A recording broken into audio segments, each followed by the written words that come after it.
Tunakumbuka shuka usiku ushakucha.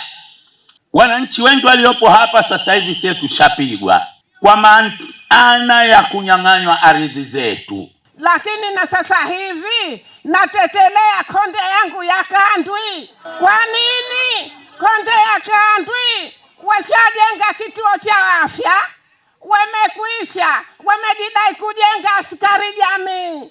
Kwa nini sie wenyetu hawajatufika? Napokwenda sasa hivi ndo anaponambia nje uchumembe. Kwa hiyo hapa sijui understanding itafahamika vipi. Kuna watu washanyang'anywa hapa, washanyang'anywa vitu vyao kibao. Tunatetea haki zetu, hatutetei maslahi ya mtu. Uwanja wa mpira huu hapa watoto pale Mchangani, ushirika ule pale wakina mama wa Mchangani, tuachieni tufanye shughuli zetu. Tumeomba hati, nimeomba hati ya uwanjani hii pale kupimwa, mpaka ngaomba hati ya eneo langu la Pwani huko, nikalipa pesa, vielelezo navyo. Sasa kwa kweli Mheshimiwa Rais hapendi, wala mimi hatusipendi, wala timu yangu hii hatupendi kusikia haya malalamiko, kwa sababu malalamiko haya yanakuwa yanarejesha nyuma maendeleo. Na kwa sababu katika ardhi tumefanya tathmini ndogo sana, sio kubwa, lakini kwa sababu migogoro tunaipokea na tunaifanyia kazi, lakini tulichokibaini 80% ya migogoro ya ardhi inasababishwa na mauziano ya ardhi. Inasababishwa na mauziano ya ardhi.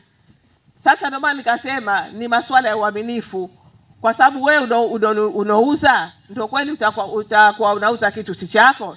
Kwa hivyo na maana unakuwa unajua kwamba hichi kitu mimi sio changu na kiuza tu. Sasa mara nyingi huwa nawaambia sisi ambao tunakwenda kununua ndio tunatakiwa tuchukue tahadhari kubwa. Sasa hivi ardhi yetu imekabiliwa na madalali. Tena kuna madalali wala huwafikiri. Na madalali hao sisi tunajua kwa sababu tunajua vipi. Mara nyingi tukimwona mtu kamisheni ya ardhi, mara kaingia, mara katoka, kaingia, katoka, tunajiuliza mbona huyu kila siku aishi kamisheni? Ndio ana maeneo mengi kweli huyu? Tunamtia wasiwasi kidogo. Na tukikutilia wasiwasi hata yale maeneo unayowafuatilia nayo tunaatilia shaka. Kwa hivyo tunakwenda kuyatizama zaidi, tunakwenda kufanya upembuzi zaidi mpaka tujiridhishe.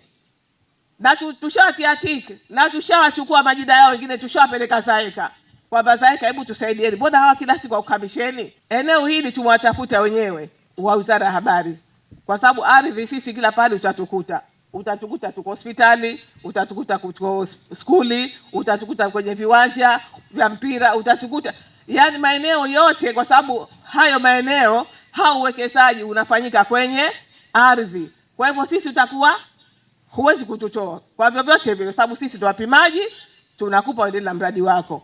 Kwa hivyo tumekaa na wenzetu tayari Wizara ya Habari tuone jinsi gani namna kulifanyia kazi hili swala. Kwa hivyo mamangu pale alisema yeye kwamba fidia yake hajapewa bado. Watakaa watendaji wangu pale wamsikilize, ili ile taasisi husika inayoshughulika na ule mradi basi wao wanatakiwa wafanyie tathmini na kumlipa fidia. Lakini serikali haina lengo ya kumnyang'anya mtu ardhi. Mimi nakiri ni kweli kabisa, changamoto tangu nimefika kwenye mkoa huu, changamoto za ardhi zipo, tena zipo kweli kweli, lakini naamini kwa mwenendo kama huu nyingi tutafikia kuzitatua, nyingi sana tutafikia. Wasemaji waliosema wamesema kweli, na wamesema kwa hisia na uchungu fulani. Kwa hiyo wizara itakaa kitako kuyafikiria na kutoa majibu, kwa sababu pia tukumbuke kama serikali imekuja hapa, maana yake maamuzi yatakuja kutoka yoyote sisi tuyakubali kwa sababu ya serikali na yanakuwa kwa faida yetu. Tumeagizwa tuje tusimamie masuala ya ardhi, migogoro na kila kitu kwa wananchi wa mkoa huu wa Kaskazini. Ndio nyie, kila mwananchi natamani nimsikilize aseme. Sasa ndio kiongozi niloletewa huku, nimeletwa huku mkuu wa mkoa, niangalie kero za watu, niangalie bado kidogo, lakini mambo yanakwenda, na kusudia kupita kila maeneo kuwasikiliza wananchi kama hivi, na bado yatakuwa hajatekelezeka. Package yake nitaichukua, nitaipeleka kwa muhusika, ikiwa ya waziri wa ardhi nitampelekea, ikiwa ya habari nitampelekea, ikiwa ya nishati nitapeleka. Hayo ni majukumu yangu, wala siwezi kuyakwepa na kuyakimbia. Nimefika hapa kuchukua hati hii ambayo mama yangu ambaye mkwe wangu kaihangaikia kwa muda mrefu.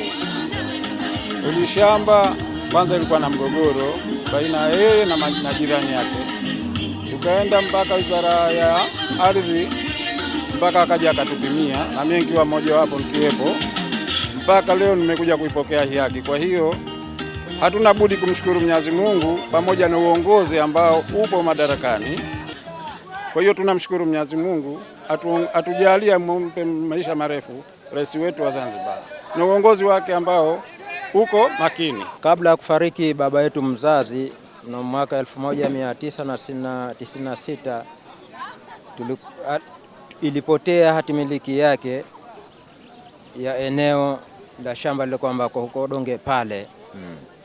Kwa bahati nzuri tulikwenda kwa mheshimiwa shehe wa Donge pale na akatupatia barua, tukapitia kamisheni ya ardhi. Kamisheni ya ardhi wakaja kukagua, na walipokuja kukagua lile eneo wakalitia bikoni zile, na baada ya kulikagua kwa kweli walitupatia ile hati miliki.